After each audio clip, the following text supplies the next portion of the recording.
Friends, ఇప్పుడే అందిన వార్త 10,000 దాటితే ఆన్లైన్ పేమెంట్ పైన ఆర్బీఐ సంచలనం అన్నమాట. ఇకపై ఇలాగే అంటూ లేటెస్ట్ అప్డేట్ అయితే రావడం జరిగిందండి. సో ఆ వివరాలు ఏంటనేది కూడా వీడియోలో తెలుసుకుందామండి. వీడియోని చివరి వరకు చూడండి, అర్థమవుతుంది. మొదటిసారి ఛానల్ వస్తే తప్పకుండా సబ్స్క్రైబ్ చేసుకోండి. చూస్తున్నారు కానీ లైక్ చేయడం మర్చిపోతున్నారు, వెంటనే లైక్ చేయండి. వీడియోలోకి అయితే వెళ్ళిపోదామండి. ఇక మన దేశంలో ఆన్లైన్ పేమెంట్ అంటేనే వేగంగా సెకండ్లలో జరుగుతుందన్నమాట. క్యూఆర్ కోడ్ స్కాన్ చేయడం, పిన్ నొక్కడం, డబ్బులు వెళ్ళిపోవడం ఎంత సెకండ్లలోనే జరిగిపోతుంది. కాగా ఈ వేగాన్ని కొద్దిగా తగ్గించడం వల్ల మన డబ్బు మరింత సురక్షితంగా సేఫ్గా ఉంటుందని చెప్పేసి మీరు నమ్ముతారా? అవునండి.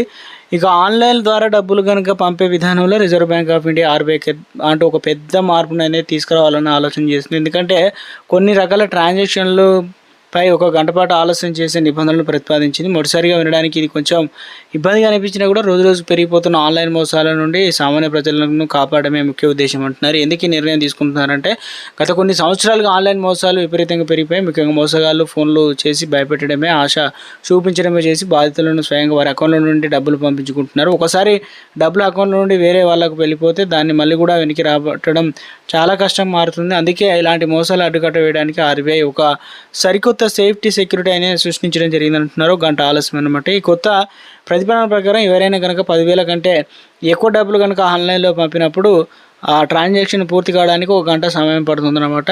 సో ఎలా అంటే మీరు డబ్బులు పంపిన వెంటనే మీ అకౌంట్ నుండి ఆ మొత్తం కూడా కట్ అవుతుంది, కానీ అది రిసీవర్ అకౌంట్లోకి చేరదనమాట.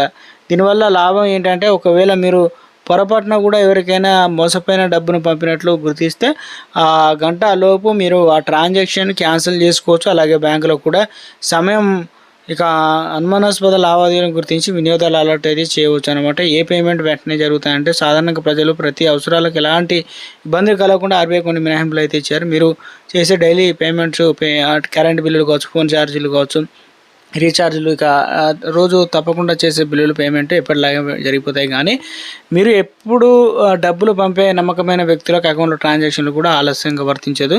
కాబట్టి మీరు సాధారణంగా UPI, debit card, credit card, net banking వాడడానికి ఎలాంటి ఇబ్బంది ఏం లేదు. కానీ వృద్ధులు, వికలాంగులకు రక్షణ కోసం ఆన్లైన్ మోసాలు ఎక్కువగా వృద్ధులకు, అమాయకులు టార్గెట్ చేస్తున్నారు. అందుకని చెప్పేసి ప్రతిపాదన తీసుకొచ్చే ప్రయత్నం చేశారు. వృద్ధులకు, వికలాంగులకు 50,000 కంటే ఎక్కువ మొత్తాలను ఆన్లైన్లో పంపాలనుకున్నప్పుడు ఆ ట్రాన్సాక్షన్ పూర్తి కావడానికి ముందుగా వారు కుటుంబాలు లేదా స్నేహితుల నుండి ఆమోదం పొందాల్సి అయితే ఉంటుంది. దీనివల్ల భయపెట్టి డబ్బులు గుంజడం మోసాలకు ఆపవచ్చు అనమాట.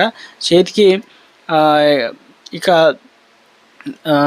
క్లీచ్ ఈ స్విచ్ అనమాట. సో మొత్తానికి ఇంటర్నెట్ బ్యాంకింగ్ సంబంధించి అన్నీ కూడా మొత్తం మీద అయితే కాస్త టైం తీసుకునేడానికి అవకాశాలు కూడా ఉన్నాయని చెప్తున్నారు. కాబట్టి సో ఇదంతా కూడా త్వరలోనే రాబోతున్నట్లుగా చెప్తున్నారు. 10,000 కంటే ఎక్కువ అమౌంట్ అనేది పంపినట్లయితే ఇక్కడ నుంచి ఒక గంట సమయం పట్టే ఛాన్స్ అయితే ఉంది. ఇవన్నీ కూడా